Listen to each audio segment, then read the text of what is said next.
Hello maths fans, Dr. Tom Crawford here at the University of Oxford, and today we're looking at the vector space axioms. So far in the Oxford Linear Algebra series, we've been mainly focusing on matrices and their associated properties such as determinants, eigenvalues and eigenvectors. But to really understand the usefulness and universality of matrices, we actually need to take a step back and look at things in a more abstract setting.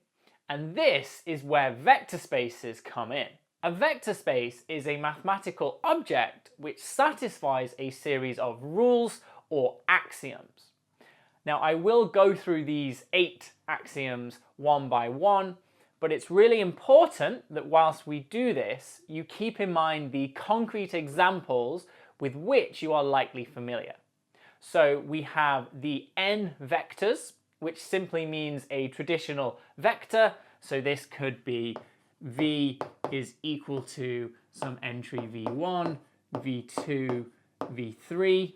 And if I were to stop there, that might be a 3D coordinate system.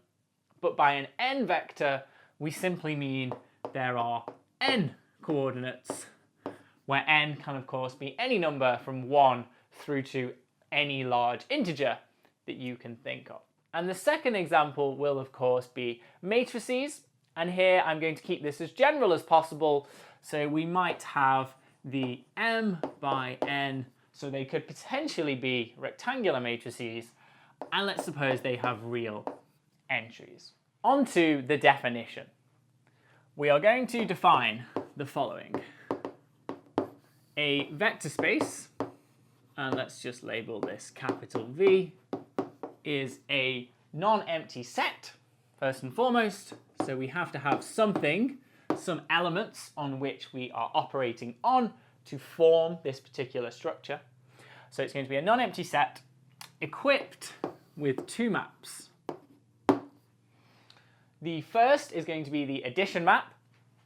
So the addition map is going to be from V cross V maps into your vector space V, and the way that's going to work is if you input 2 vectors u and v, your output is u plus v, as you might expect. And your second map is going to be the scalar multiplication map, and here I'm going to simplify things a little and say we're going to take our scalar multiples to be in the real numbers. This can in fact be any field, so it could be the complex numbers or other fields which are more advanced. But just to keep things simple here, we will suppose that we are doing scalar multiplication on the real numbers. So this map goes from V cross the real numbers, and that outputs something in V.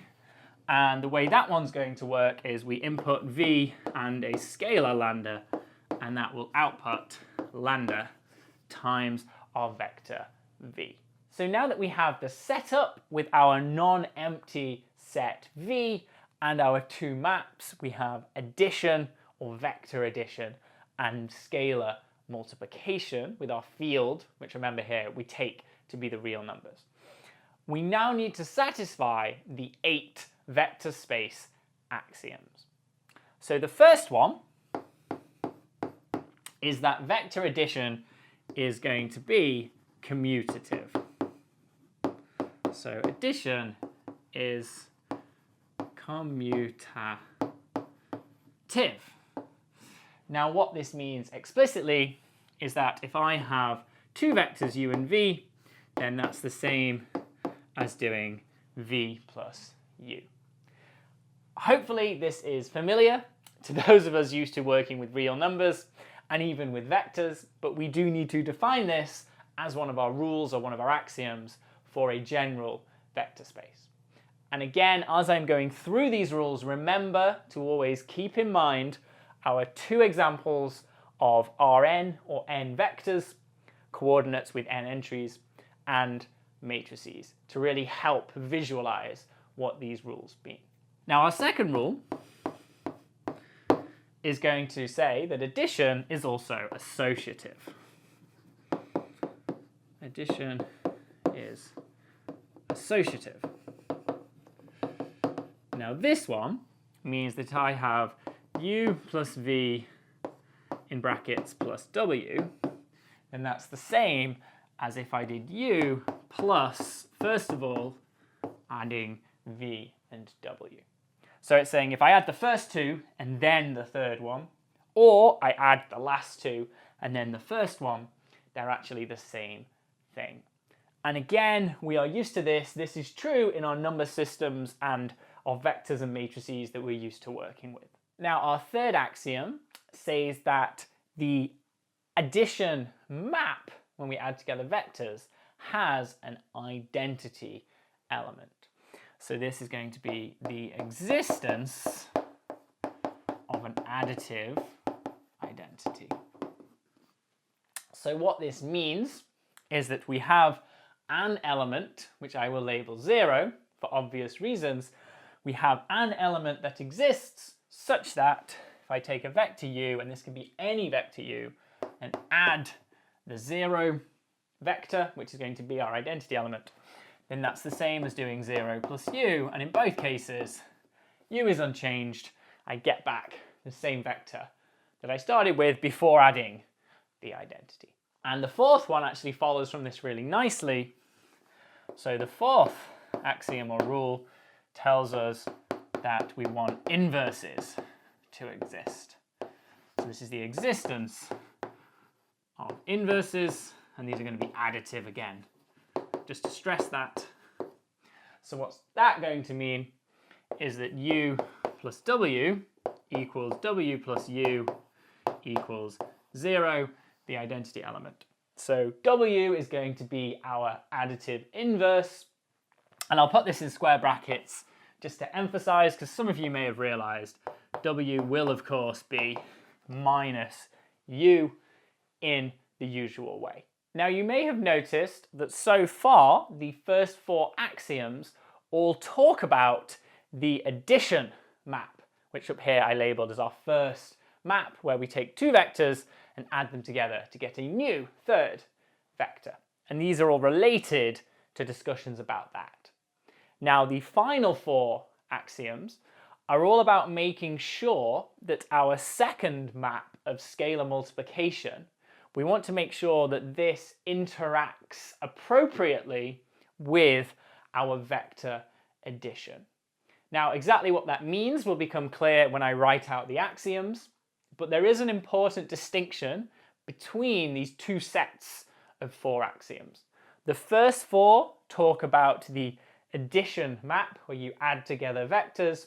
The second four are all related to the interaction between the two maps, but in particular they focus on this scalar multiplication. The fifth axiom is called the distributivity of scalar multiplication over vector addition, which is quite a mouthful, but what it means is the following. Our fifth axiom says that if I have a lambda, which will be a scalar, and that's multiplying u plus v, then that is of course going to be lambda u plus lambda v. And the reason I'm saying of course is because this is the definition we are used to. This is what we would expect with real numbers and the other objects that we're used to working with. Now we have a similar rule, which is going to be axiom 6, which is going to be about distributivity again, but now we have lambda plus mu, so two scalar multiples, two elements from our field, which here is the real numbers, added together times a vector u is of course the same as lambda u plus mu times the vector u. So again, you expand the brackets as we might expect. Axiom 7 can be thought of as associativity for scalar multiplication. So what that's going to mean here, VII, is that if I have lambda mu multiplied together times some vector u, then that of course will be the same as lambda times mu u inside the brackets. And our final axiom, number 8, VII, is going to say that 1 multiplied by u is equal to u. So this is, of course, our identity element within our field, which here is the real numbers. Now, before we look at some concrete examples, I do recommend checking out the teaching videos on ProPrep to really get to grips with the vector space axioms. ProPrep is an online resource that provides customized tutorials for students looking to improve their skills in STEM-based subjects. The videos on the vector space axioms are divided into two categories. First, looking at n vectors, and then progressing to more advanced examples with matrices and polynomials. As usual, each topic is accompanied by a series of practice exercises, each with their own video solution, so you can check your answer. Sign up for a 30-day free trial using the link in the video description to see how ProPrep can help you to improve your grades. Let's now look at a concrete example with 3 vectors or coordinates in 3D space. So if we take our general vector, let's call it v, is going to be given by a coordinate vector x, y, z. And as mentioned in the definition of the vector space, our field is going to be the real numbers.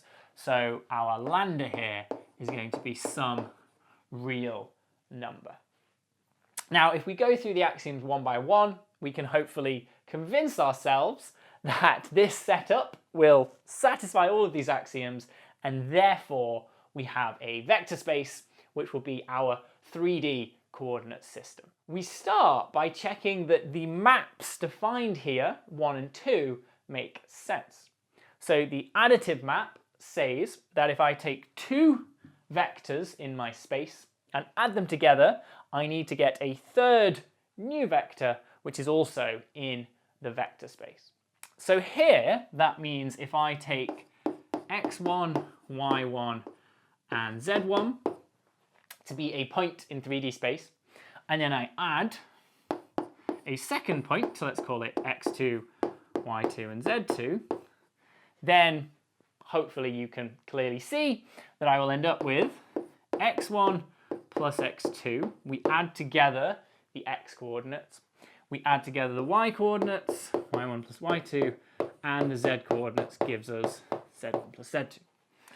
Now this is still going to be a point in 3D space. So we started with 2 points in 3D space, we added them together, we get another point in 3D space. This map, it makes sense. Now for the scalar multiple map, we need to take a lambda, which is a real number, and a coordinate vector, which up here is x, y, z, and then we multiply them together. So based on this, we can say lambda times v is therefore going to be lambda multiplying each individual position or each individual coordinate across the whole vector, because that's how scalar multiplication of a vector works. Now this might feel sort of obvious, but it is important to check this. And the only reason it potentially feels a little obvious is we are used to working with vectors, and that's why I said it's helpful to think of them as our canonical or concrete example. But the reason we defined scalar multiplication of a vector or vector addition, where you only add together the corresponding coordinates, the reason we defined those operations in the way we're used to is precisely to make sure that vectors fit within the vector space definition. So, proceeding, we can say lambda v is then just lambda x, lambda y, and lambda z. Okay, and that is, of course, within our original vector space. If I have a coordinate, multiply it by a constant, say it's 2, say lambda's 2, I get a new position that's further away. It doesn't have to be further away, lambda could be a half, makes it closer to the origin. But either way, what we're going to do is get another point in 3D space. So we do indeed have a map that is mapping into or moving into the correct vector space. Now going through the axioms themselves one by one, we start with addition needs to be commutative, which says I can add together two vectors in any order. So if I take my three vectors over here, the first one can be u, the second one can be v. So when I add them together, I could get x1 plus x2, keeping them in order. But of course, that's exactly the same as x2 plus x1, because each individual entry is a real number. y2 plus y1 and z2 plus z1. And so that, sort of breaking it up into its components, is just the same as adding the one with the 2's first to the one with the subscript 1. So we can see that this is indeed going to work. It doesn't matter in which order I add my two three-dimensional coordinate vectors. Now, for associativity, again, it follows in a similar way. If I add together the first two and then add the third, I end up with a vector with three things added in each position. And then if I add the second two and then go and add the first one, I still end up with a vector with three things added together in each position. And the order of those three things, of course, doesn't matter. So hopefully you can see that associativity is also going to follow just because of how we define this addition of two vectors. Now the third one talks about the existence of an additive identity. So we do need to think a little bit here because we have to identify what this identity element is in the case of three-dimensional vectors. The clue, of course, is in the fact that I labeled this the zero vector. So the zero vector in the case of three dimensions is simply going to be 0, 0, 0. So if I have the zero vector, three lots of 0, if I were to add them in here, this would be 0, this would be 0, this would be 0. You can clearly see I'm just going to get back exactly what I started with. So we do indeed have an identity, which here is 0, 0, 0. And again, for the fourth one, we need to identify what the inverse element looks like. So again, we need this w, which can also be written as minus u. We need this element such that when I add it to u, a general vector, I need to get 0 because 0 is our identity. So here, if I have my general vector x, y, z, then the additive identity, or minus that, is simply going to be minus v, which is going to be minus x, minus y, and minus z. And if I now add this to my original v, I'm going to get 0, 0, 0, which is the identity element. So that completes the first four axioms talking about the first map on addition of vectors. For the second four, labelled from 5 through to 8, again, we're going to have to just check that our usual way of working with three-dimensional coordinates is going to make sense in this context. So, I have a number, real number lambda, multiplying the sum of two vectors, and that needs to be the same as lambda times the first plus lambda times the second. So I can go in and say, okay, so if I have a lambda here, multiplying that one plus that one, so that's lambda times u plus v. This is lambda, this is u, and this is v. So if I were to do that, I can add them first, and then I'd still have a lambda outside.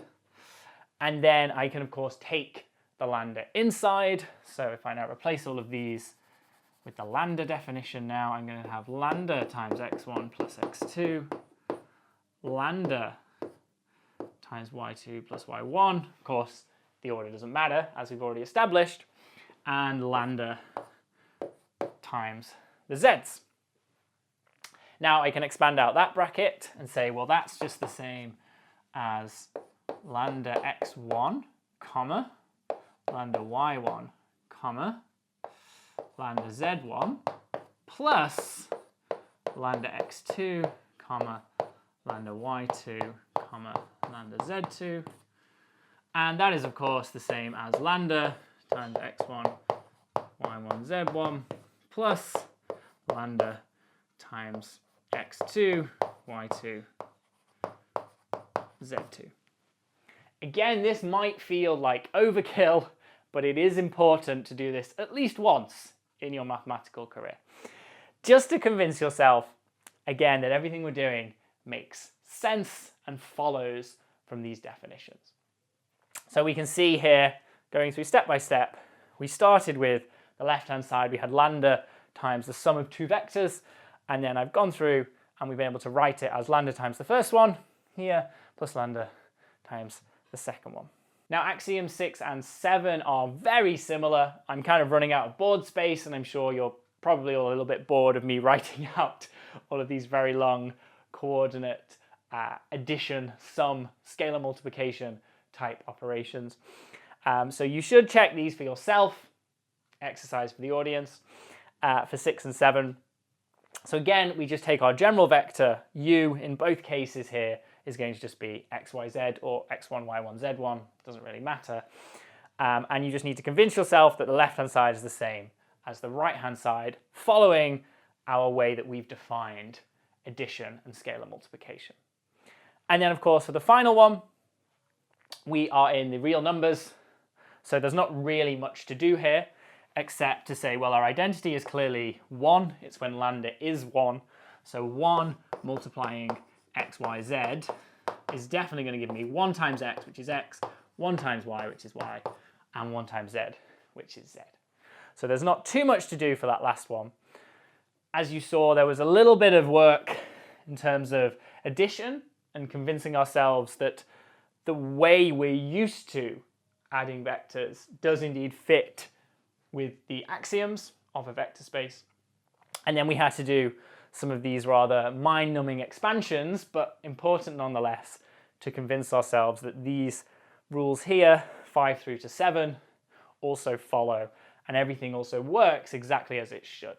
So we can conclude that the 3 vectors, 3D coordinates, are indeed a vector space, satisfying all of these axioms and have the 2 maps with the desired properties. And hopefully you've also realized there was nothing special about me having 3 vectors here. I just picked 3 because it's something we're likely to be most familiar with. This could, of course, be an n vector of any length, and all of our work would follow in exactly the same way. So we can see that n vectors, as defined here, are going to give us a vector space. Now that we have our vector space axioms, we can actually prove further properties about vector spaces just using the 8 rules written on the board. 2 of these are particularly important. The first one, which I will label property 1, is that the additive identity element, so the thing mentioned in axiom 3, the additive identity is unique. And the second property is very similar. That gives us the uniqueness of inverses. So additive inverses are unique, and of course that uniqueness is for each specific element. So additive inverses are also unique. So these are 2 very important properties to be able to show the uniqueness of these elements mentioned in axioms 3 and 4. I will go through the first one because it is important to see how you construct one of these proofs. The second one will be left as an exercise for the viewer, a very useful exercise I might like to add, and it does follow in much the same way as I'm going to show you how to do the first one. As with most uniqueness proofs, we begin by supposing there are 2 such identity elements, and our secret goal is to show that they are in fact the same element. So, proof of property 1, suppose we have 2. So suppose 0 and 0 prime are additive inverses.